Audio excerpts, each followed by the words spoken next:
Welcome to this weekly installment of the Whitaker-Myers Wealth Managers, What We Learned in the Markets This Week. My name is Summit Puri, and I'm the Co-Chief Investment Officer here at Whitaker-Myers Wealth Managers. Thank you so much for tuning in. The overall tone of the markets last week was very positive. Equity markets posted solid returns for the week, hitting fresh highs despite macro and political uncertainty. The dominant narrative was soft data plus falling yields equals greater optimism for Fed easing, which tilted risk appetites toward growth, tech, and AI assets. But there are clear warning signs here. Stretch valuations, weak energy sector, uncertainty from a potential shutdown and uncertainty from the actual shutdown, and potential volatility if the Fed reasserts hawkish discipline.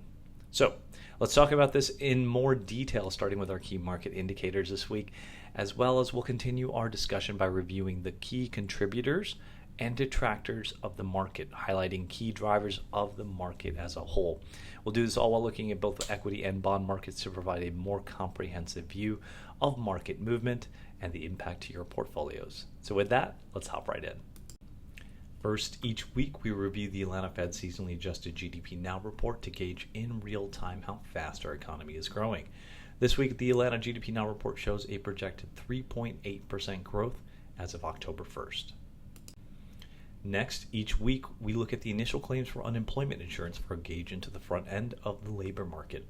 This week, initial claims came down to 218,000, while continuing claims remained around the same to end at 1.926 million. Next, we are watching mortgage rates closely to see how home affordability is trending.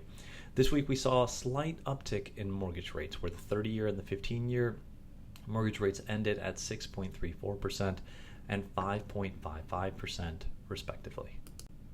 Next, we'll look at investor sentiment. One measure of investor sentiment is the bull-to-bear spread. The latest update shows that the bull-to-bear spread ended at 3.75%, showing that investors are feeling more bullish with the current market environment. Now, another measure of investor sentiment is the VIX, or volatility index. We've mentioned this previously, but generally, the VIX rises when stocks fall and declines when stocks rise, often showing an inverse price to action relationship to the S&P 500.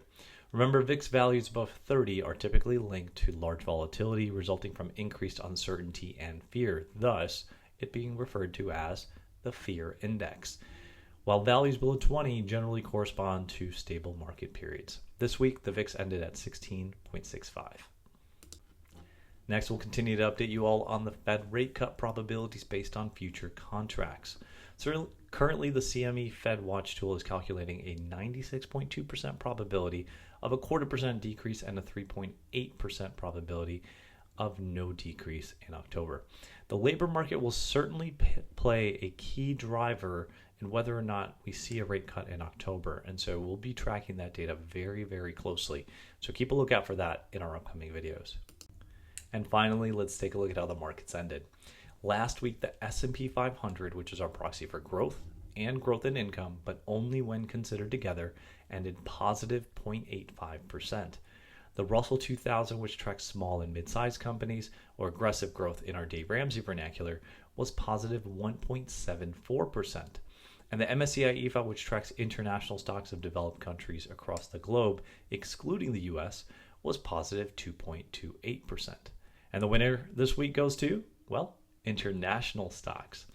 Remember, we watch these market and sector fluctuations weekly to show you in near real time not only how the markets are performing, but the importance of diversification.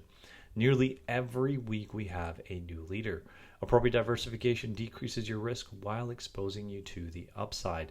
If you'd like an unbiased review of your portfolio, don't hesitate to connect with one of our advisors today.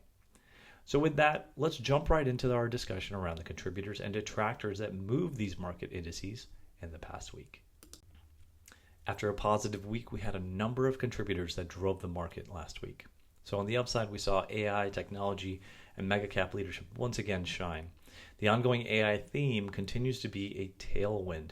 Investors are favoring stocks with exposure to AI, data centers, semiconductors, and cloud infrastructure. Some large cap tech names were recent outperformers in broader equity analyses. We also saw the expectations for Fed easing to continue to bubble up and be on top of everyone's mind.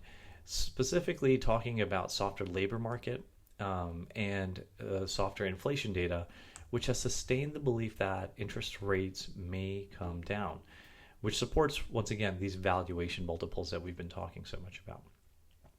Rate cuts are anticipated for the remainder of 2025, which once again is giving investors confidence on the upside.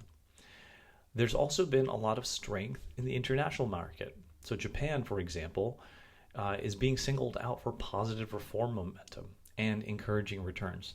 Some sectors like energy, materials, and financials have seen rotational flows as investors look for value outside of pure tech. We're also seeing corporate earnings and consumer sentiment continue to hold up as well.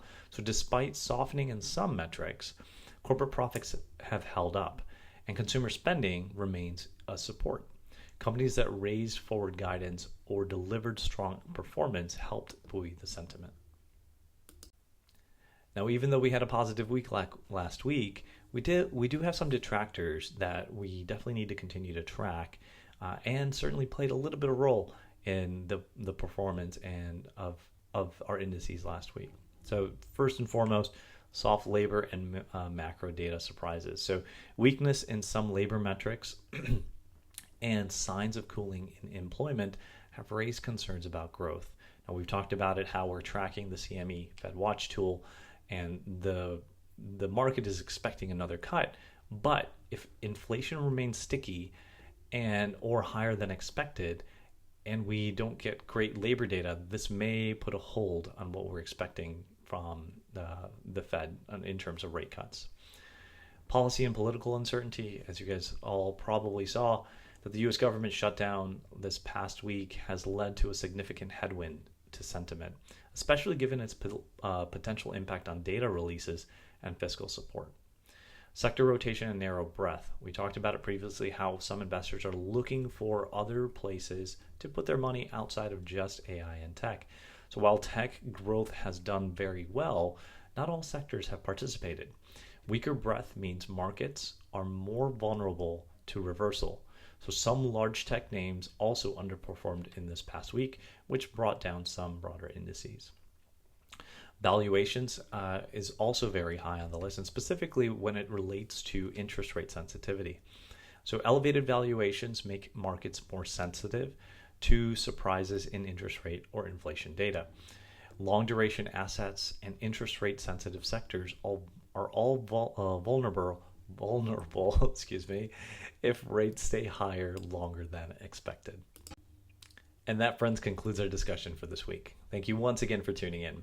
If you find this information helpful and informative, please take a moment to hit that like button below. By hitting that like button, you help push our content out to other viewers and listeners across all of our social media outlets. If you'd like to see our latest videos on your feed, including new content released by our team, make sure to subscribe below. Also, if you'd like to meet with any of our financial coaches or advisors, please click on the link in the description below to schedule a meeting. Once again, thank you for watching. We look forward to seeing you next week.